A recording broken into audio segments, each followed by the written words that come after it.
ይህ በኦሮሚያ ክልል ምስራቅ ሸዋ ዞን አድአ ወረዳ ጎዲኖ ጅቱ ቀበሌ እየለማ የሚገኘው የበጋ መስኖ ልማት ነው። በዚህ የበጋ መስኖ ልማት የማይለማ የዝርያ አይነት የለም። ሽንኩርት፣ አፕል፣ ጎመን፣ የተለያዩ የሰብል ዝርያዎች በዚህ በበጋ መስኖ ልማት እየለሙ ይገኛሉ።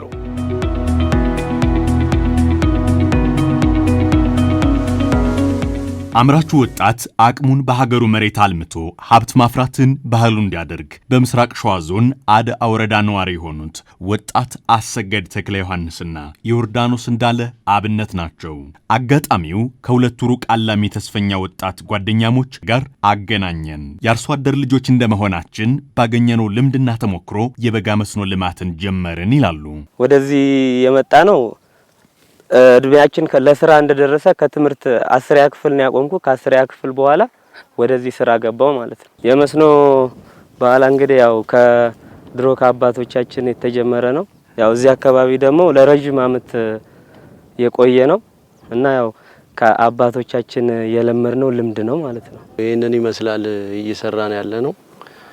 እንግዲህ ተሞክሮ ያው ከቤተሰብ ነው። ቤተሰቦቻችን ገበሬዎች ነበሩ። እንግዲህ የነሱን አርአያ ይዘን ነው እየሰራን ያለ ነው። እንግዲህ በይበልጥ ደግሞ መንግስት እየደገፈን ነው። ይሄው እንግዲህ አፕሉን እሱ ነው አምጥቶ እዚህ ደረጃ ያደረሰልን።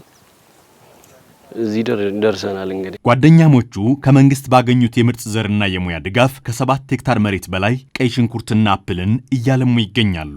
አጠቃላይ እንግዲህ አፕሉ እዚህ አካባቢ ያለው ወደ 29 ቀርጣ አካባቢ ነው። 29 ቀርጣ አካባቢ ነው እየተሰራ ያለው። እንግዲህ ይሄው ይናገራል።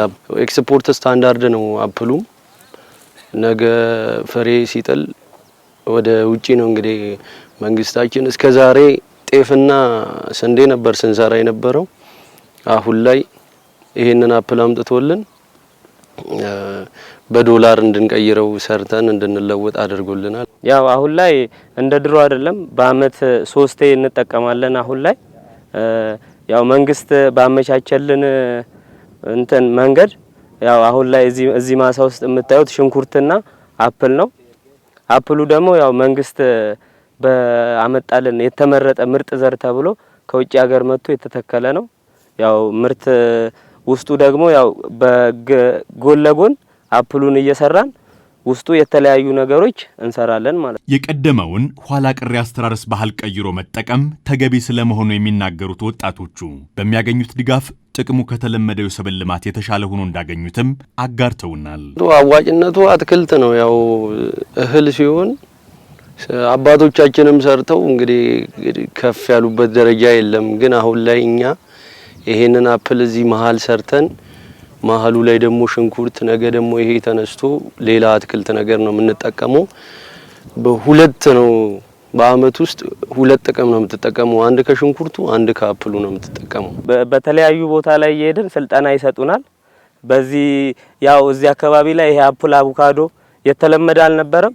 አሁን ላይ ያው ገበሬያችን እኛ ተቀብለን የመንግስትን ድጋፍ መንግስት እኛን እየደገፈ ያው ይሄን ስራ እየሰራን ነው። ህይወት አሁን ላይ በጣም ጥሩ ነው።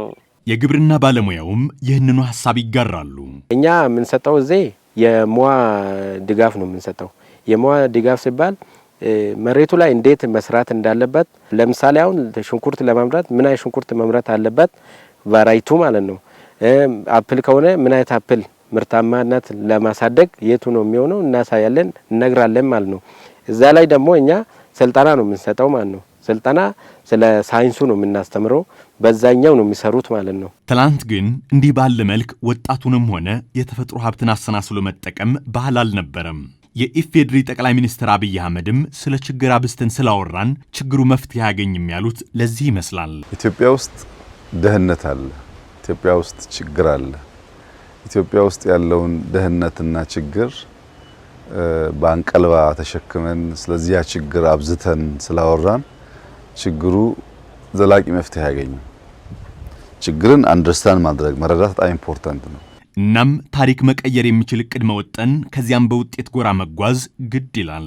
ስለሆነም የቀደመውን ባህላዊ ዘዴ ቀይሮ ኩታገጠም ያስተራረስ ዘዴን መጠቀም ከሌሎች ትጋቶች ጋር ተዳምሮ ምርትና ምርታማነትን ያሳድጋል። ካሉብን ችግሮች አንዱ ምግብ ነው። ወደ ከተማ ስንሄድ ሃውሲንግ የቤት ጉዳይ ችግር ይሆናል። ግን አጠቃላይ ምግብ ከተማውንም ገጠሩንም የሚመለከት ጉዳይ ነው።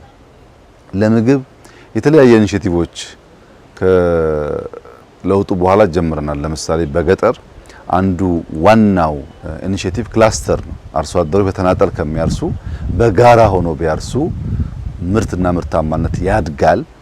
ጉልበት ይደመራል፣ መሬት ይደመራል፣ ውሃ ይደመራል፣ ምርት ያድጋል፣ ለገበያም ምቹ ሁኔታ ይፈጥራል።